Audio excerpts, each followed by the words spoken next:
Φτάσαμε στο τέλος των συγκλονιστικά σύντομων μαθημάτων οικονομικών παρέα με μια μπάλα.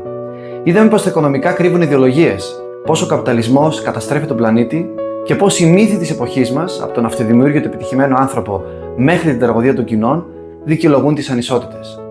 Αλλά είδαμε και κάτι άλλο, ότι ένας άλλος κόσμος δεν είναι μόνο εφικτός, είναι ήδη εδώ, στη Wikipedia, στο ελεύθερο λογισμικό, στις κοινότητες που διαχειρίζονται και παράγουν συλλογικά τα αγαθά τους.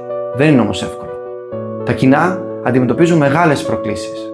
Πώς παίρνουμε αποφάσεις γρήγορα και αποτελεσματικά όταν είμαστε εκατοντάδες ή χιλιάδες? Πώς αντιστεκόμαστε στις μεγάλες εταιρείες που θέλουν να εκμεταλλευτούν τα κοινά μας αγαθά?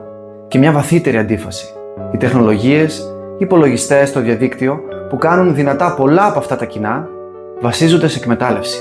Παιδιά δουλεύουν σε ορυχεία για τα λάπτοπ μας, ενώ οι servers καταναλώνουν τεράστιες ποσότητες ενέργειας. Τα κοινά όμως μπορούν να αλλάξουν τον τρόπο που παράγουμε και χρησιμοποιούμε την τεχνολογία. Άρα χρειάζεται πολλή δουλειά ακόμη. Και αν είμαστε πίσω 4-0 στο 90, γυρίζει? Μάλλον. Και να μην γυρίζει, θα έχουμε χάσει μόνο όταν σταματήσουμε να προσπαθούμε.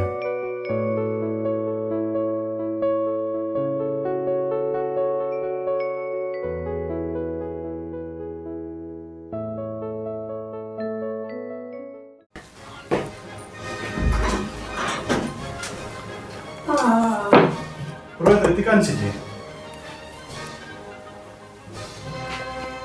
Τα λέω με το φίλο μου εδώ. Έχει κρύο καμάρι μου, εντάξει? Όπα, έτσι, μπράβο. Και μετά ζακετούλα να πάρεις. Έλα. Πούλα, ναι. Όχι ρε, δεν το θέλουμε.